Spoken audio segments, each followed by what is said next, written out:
Hello friends, मैं दीप्ति। मेरे channel में आप सबका बहुत बहुत स्वागत है। उम्मीद है आप सब बहुत अच्छे से होंगे।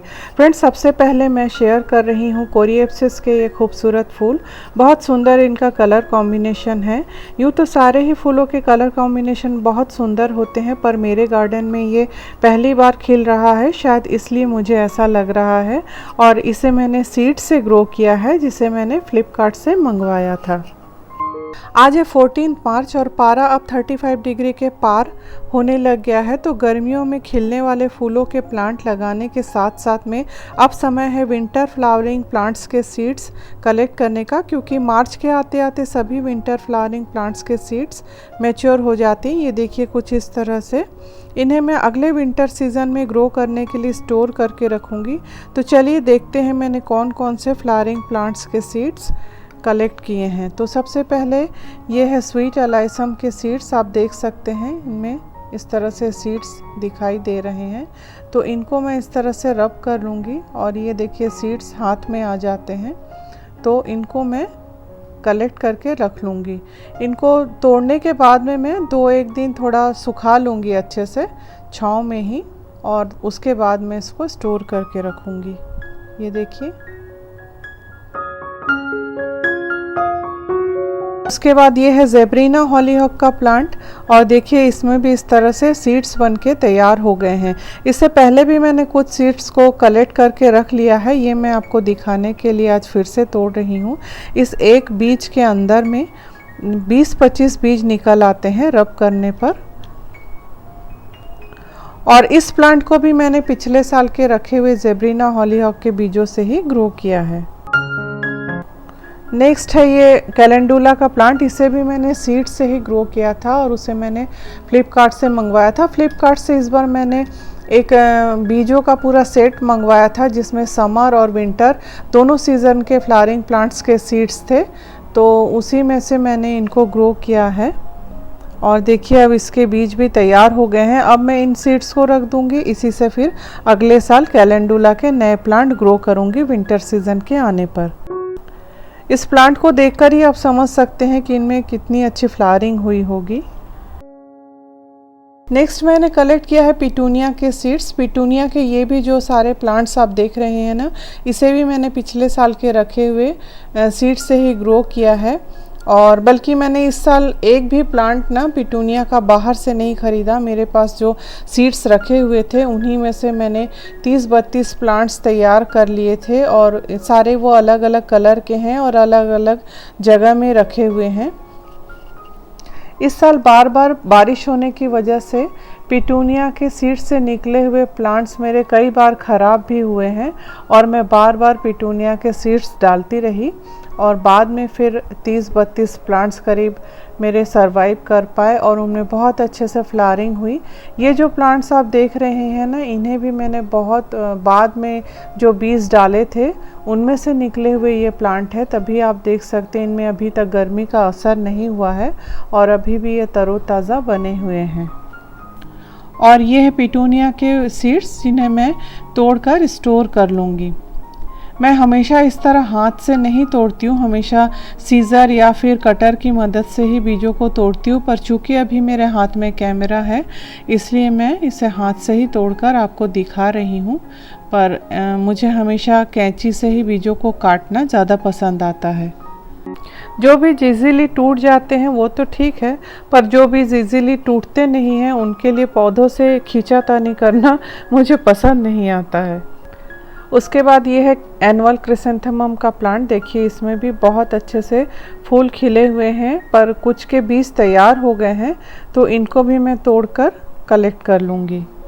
क्योंकि ये भी हाथ से नहीं टूट रहे थे तो मुझे कटर की मदद लेनी पड़ी, और इस फ्लावर को मैं ऐसे ही रख दूँगी सुखाकर अच्छे से, और अगले सीज़न में मैं इसे ही स्प्रिंकल कर दूँगी, जिससे कि नए प्लांट्स तैयार हो जाएंगे एनुअल क्रिसेंथेमम के। नेक्स्ट मैंने जिसका सीड्स कलेक्ट किया है वो है विनका, सदाबहार जिसको बोलते हैं।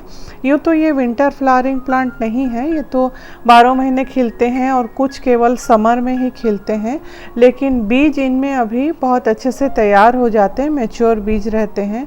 तो मैं अभी इनके बीज कलेक्ट कर लेती हूँ और साथ के साथ उनको ग्रो भी कर देती हूँ, तो उस बीजों से निकले हुए जो प्लांट होते हैं उनमें फिर पूरे समर भर बहुत अच्छे से ब्लूमिंग होती है। और ये देखिए इसकी फलियों की तरह से इस तरह से बीज तैयार होते हैं। देख रहे हैं आप कितने मैच्योर बीज हैं। और इनको मैं साथ के साथ ही कहीं ना छिड़क दूंगी मिट्टी में, तो इनमें से भी नए प्लांट तैयार हो जाते हैं। इसके बाद में अभी हम कलेक्ट कर सकते हैं गैलार्डिया के बीज। तो ये इसके मेरे पास बहुत सारे अभी प्लांट्स हैं, तो मैं इनके सीड्स नहीं कलेक्ट कर रही हूँ। वैसे भी इनके बीज गिरकर बारिश के टाइम में अपने आप ही पौधे निकल आते हैं, तो चाहे तो इसके बीज तोड़कर रखकर उसे बारिश में ग्रो कर सकते हैं। इसके बाद मैं ये अपराजिता के बीज भी तोड़कर रख रही हूँ।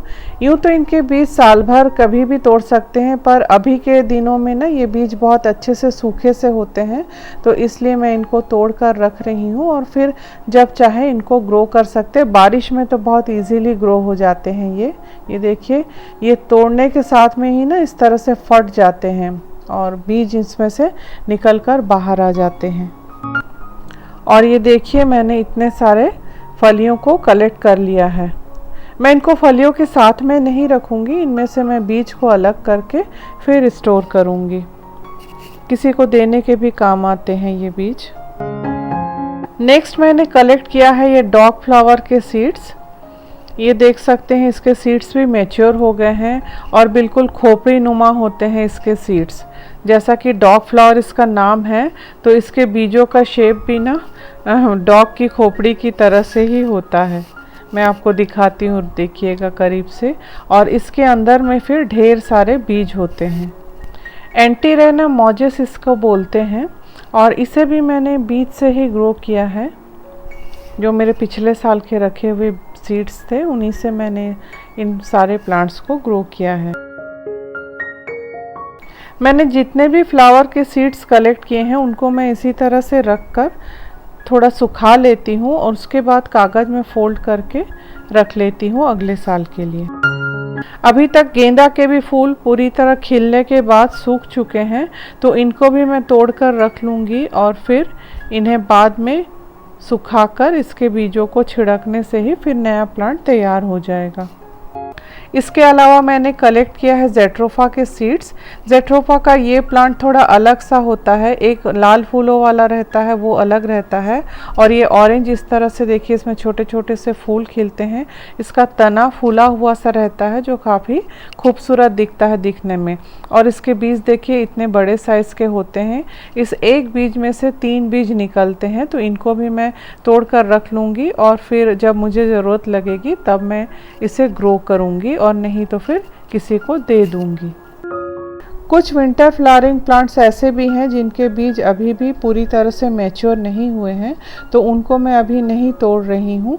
जब ये मैच्योर होंगे तब मैं इनको तोड़ूंगी, लेकिन मैं अभी आपको दिखा देती हूँ। उनमें ये है वर्जीनिया स्टॉक का फ्लावर। इसके सीड्स देखिए इस तरह से बारीक बारीक से ये तैयार हो रहे हैं, लेकिन ये अभी पूरी तरह से मैच्योर नहीं हुए हैं।